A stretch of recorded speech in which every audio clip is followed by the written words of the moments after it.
Hi, thank you so much for having me. It's hard to talk about ladies' health and wellness right before lunch and we're all hungry. Yeah. So I'll try to make this nice and short and for you to remember my points. But thank you for having me today. My name is Wendy Wargo and I joined the DAR last year. My husband's grandmother really helped me with my genealogy, that's Sally Jo Wright, and it's just been a really nice experience, so thank you for having me. I've always had a passion for teaching and for history. In a former life, I was a middle school social studies teacher and taught actually colonial times up through the Civil War. So this is really great for me to be a part of this. But today, I'm here to talk to you about women's health and nutrition, which is a far cry from being a social studies teacher. But God has taken me through a pretty amazing journey to bring me to where, instead of teaching kids about social studies, I'm now teaching people about how to live healthy and have a nice, healthy life and to guide them through that. So I wanted to first talk about the word well. The word well has a lot of meanings. Someone asks you how you are and you say, I'm doing well. It means I'm feeling good, things are going well with my life. It also means a source of water, and in ancient times this would be a place where people would gather and they would get that most vital part of their nutrition for their lives at the well for the water. And while they were gathered there, they would socialize and build relationships. And with thinking of this word well, when my business partners and I had the opportunity to start a produce business with what was Tom's Produce in Hokuston on Lancaster Pike, we decided to call it the Well Marketplace for all those meanings of the word well, that we promote veggies and fruits and all those wonderful things that make you eat healthy and eat right, and also as a place of community. In our building, we also have a church there, and they have their offices there, so we really work together with the community to really provide a nice, safe place for everyone to come. One of my favorite things to do at the store is to help customers see the value of fresh fruits and veggies, how to prepare them, and how it's really not that hard to have a nice dinner or fruits and veggie snacks in your daily lifestyle. So before I give my points out today, I know I've heard several people talk before at either church events or other conferences, and you think, oh, they did such a good job, but what was it a couple hours later? So I have my points today that I want to give you, and I'm going to be talking about the DAR of healthy living. So this will be really easy for you to remember. So the D is going to be diet, A is activity and accountability, and R is to reevaluate. So the DAR of healthy living. All right, so let's start with diet. Now that can be a scary word, a word that we don't really like to talk about because it means I'm always hungry and I'm not eating the things I want to eat. But I want to challenge you today to not think about diet as a bad word, but rather an opportunity to really embrace a healthy lifestyle. A successful diet doesn't mean cutting out sweets for a couple weeks or cutting out pasta for a couple weeks, because we all know that we've done that and that has failed. And we actually end up probably gaining more weight once we start eating the foods we really want to eat again. So I want to talk to you about having your diet and healthy habits becoming a lifestyle. And it's all about a daily choice that you have to make every single day to choose to eat healthy. One of the best choices you can make is to eat fruits and veggies with every meal and just make that commitment. And I challenge you to do that, and I think you'll find that you'll have a lot more energy, you'll be full and satisfied and not crave things throughout the day. I also picked up a really great tip from a nutritionist who said you should really read all the labels that you're eating of what ingredients are in there, and if you can't pronounce the word or if you don't know what that word means, then your body doesn't know what that word means either, and those are the things that are really hard for us to digest and hard to have healthy weight when you are eating a majority of words you don't know. So don't eat words you don't know. Another thing I wanted to talk about was how to eat the right things for the right purposes, like the word carb has kind of a bad reputation, but it's actually a really important part of your diet, and there are ways to get good carbs, like sweet potatoes, quinoa, beans. Those are all really good ways to get healthy carbs that, again, make you feel satisfied and your body wants to process those. Another great food is grapefruit. Grapefruit is a wonderful fruit that you can eat in the morning, and it jumpstarts your metabolism for the rest of the day, and your body processes everything better and faster. And it's also a good idea if you want to eat that before a meal. If you're trying to lose weight, eating a grapefruit before you have your actual dinner will really help you feel full, satisfied, and your body will be working up to par. It's important to remember not to deprive yourself of anything like sweets and the things that we like to eat, because otherwise you'll be always craving that. So it's all about portions and having moderation.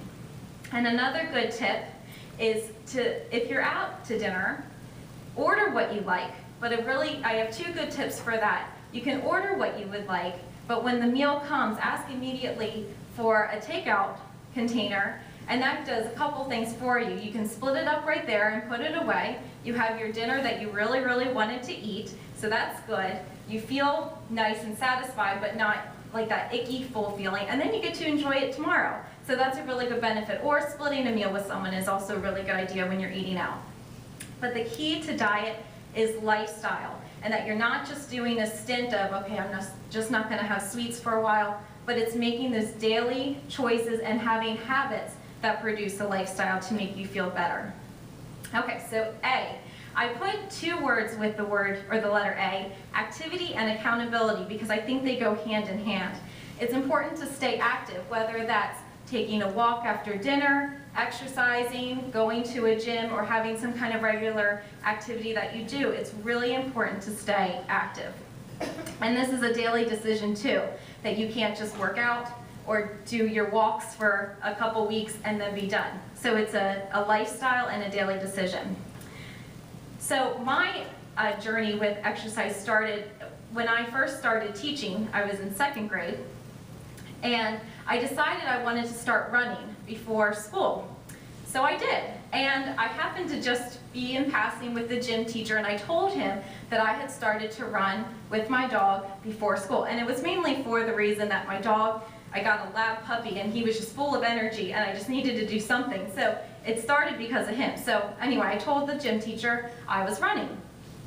A couple days later, I picked up my little 2nd graders, and he said to them when I walked into the room, you know, exercise is really important, and did you know Mrs. Wargo runs every morning before school? So now, not only does the gym teacher know that I run, but also my cute little 2nd graders who look up to me know that I run, and they started asking me about this. So that was a little way that I started accountability, and that gym teacher did continue to ask me, are you running? Are you running? How's the running going? It's getting dark out. Are you still running? And I said yes, because I didn't want to let him down, and I didn't want to let my students down either. Well, I had a knee injury, so I don't run anymore, but I do the elliptical in the morning. And I thought, well, how can I do accountability with that? I'm not teaching anymore, so I'm not, talking to the gym teacher anymore. How can I do accountability? Well, it happened in kind of a funny way. With the elliptical, I have my iPad on my little stand, and one thing I do is I put my Bible on it, so I make sure that that's when I read my daily, I'm working through the Bible in a year, so that's my time to do that, so I like clicking off my verses there. And another thing I do, which is silly, is I play games. Like there's a category type word game that you can play, and there's also like a picture game that you can play with other friends and send your responses and things like that. Well, one friend said to me, oh, I always know when you work out because that's the only time when you play the game. And I thought, oh my, now she knows that I'm working out and I need to keep up with this. So accountability. Accountability is really important to staying active, whether that's having a friend you walk with or just simply talking that, oh yes, I like to take walks in the evenings, or this is what I do. Having that conversation with someone can really help you stay accountable and to keep active. Okay, the last point is R, reevaluate. It's important as we promote healthy lifestyles to reevaluate how we are spending our time and what we can do better with our time. I know we can see the days and they just pass and pass and we get busy and then we didn't even know what we did. So really making sure we spend time thinking about what we are doing and why we are doing it. A big part of leading a healthy life is having that wonderful social interaction. I know we as women and just we as people crave that. Sometimes being social can be uncomfortable, especially when it's a new situation. but it really promotes a healthy lifestyle. My husband was away last weekend, and really all I wanted to do on Saturday night was to turn in at 6 p.m. and just put in all my jammies. But I didn't. I thought about a girl who had just started at my husband's work who didn't know anyone. She was new to town. And I knew that it would probably be better for me to take her out to dinner. Well, it ended up being a wonderful night where we grew a new friendship. We had a really nice time together. She enjoyed it because she didn't know anyone in town. And I came home that evening around 9, so it wasn't a big night out, but I came home around 9 and I felt so rejuvenated and better than I would have sitting on the couch all night in my sweats. So another thing I want to reevaluate besides our time is our skills. And I know I have been so blessed by others who have shared their skills with me, like my husband's grandmother sharing her skill of genealogy and helping me become a member of the DAR. She's also taught me how to sew and do all these wonderful things that I didn't know how to do before. But what skills do you have that you can share with someone? That's a really healthy experience for you to do, as well as teach the next generation great skills that you have.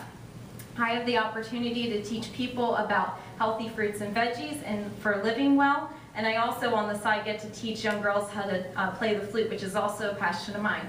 So what can you think of that you can share, especially with the next generation? And then also on reevaluating, what are you committed to? And I know we just talked about this, but being a part of something like the DAR is a really healthy exercise. So you are already involved in this, so very good job. But are you involved enough? And like Jerry was saying, being involved in an organization like this is really, really healthy for you and then also the people around you. So what can you become more involved in your life? So the DAR of healthy living, diet, activity, and accountability, and to reevaluate. These tools can really help you create a healthy lifestyle, not a short-term solution, but a lifestyle. And we have resources for you on your table to help you start with this. I've given you each a coupon to come visit me at my store on Lancaster Pike, so please come and say hi. And then also a fellow DAR member gave you a great pamphlet on healthy gums, which is just all the areas that we can promote healthy living is really important. So thank you very much.